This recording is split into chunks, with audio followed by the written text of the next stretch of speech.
What is up, and happy Monday to you guys. It's me, Kiki Solana, welcoming you to BYUSN right now. We are talking March Madness today. Yes, I know it's November, but hey, it's 2020. That's what we do. We didn't get any new highlights from BYU football this weekend, but I'm giving you guys some footage of them that you've never seen before. Let's go. The basketball season is just 10 days away. It has been interesting planning the season around COVID-19, but we have a start date, we have a schedule, and we have a new location. The NCAA Division I Men's Basketball Committee has announced the relocation of the previously 13 predetermined locations for the NCAA Division I Men's Basketball Championship. NCAA staff is talking to the state of Indiana and the city of Indianapolis about hosting the 68-team tournament.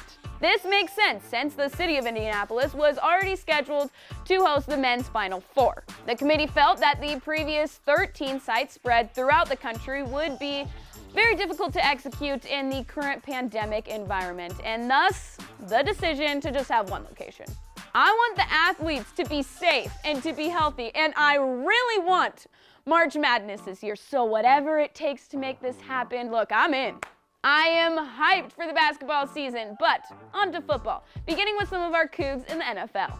Taysom Hill got some more playing time this week due to the Drew Brees injury, and he took advantage of it, rushing for 45 yards against my 49ers. Fred Warner did record 5 tackles in the game, though, so there is that, even though we lost.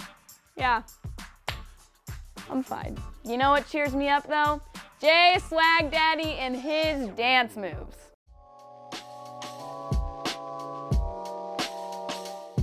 Gotta love it. Beyond his dance moves, though, Jamal Williams had 30 rushing yards and 25 receiving yards in the Packers' win. Sione Takitaki tallied 3 tackles in the Browns' dub, and Michael Davis had 5 tackles in his Chargers' loss to Kyle Van Noy and his Dolphins. Speaking of Kyle Van Noy, he injured his hip in the first half. His status is questionable moving forward, so obviously not great. Wishing Kyle Van Noy the best in his recovery.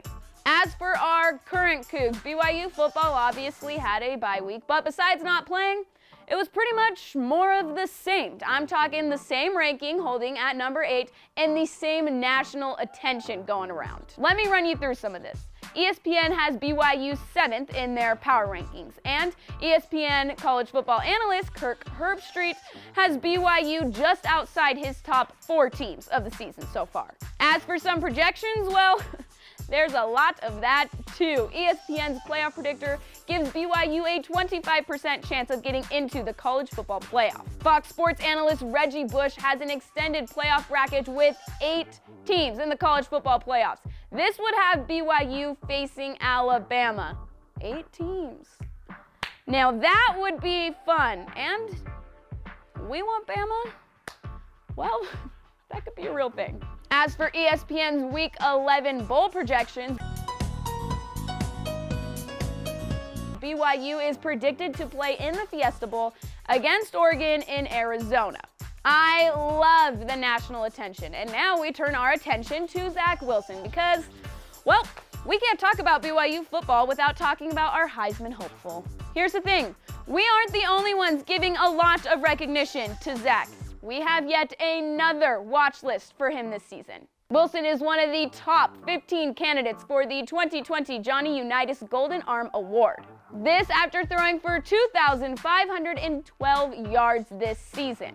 So it's really no wonder that he was listed as ESPN's #1 college football breakout player this season. He was #1! To be honest, we all already knew Zach was capable of this, but I'm glad the rest of the nation knows now too. Since we couldn't watch Zach Wilson and the rest of the team ball out this weekend, I really just want to watch some film. I'm talking about the highlights, but I'm also talking about some of the things you guys don't generally see. When I say our cameramen catch everything on tape, trust me, our cameramen catch everything.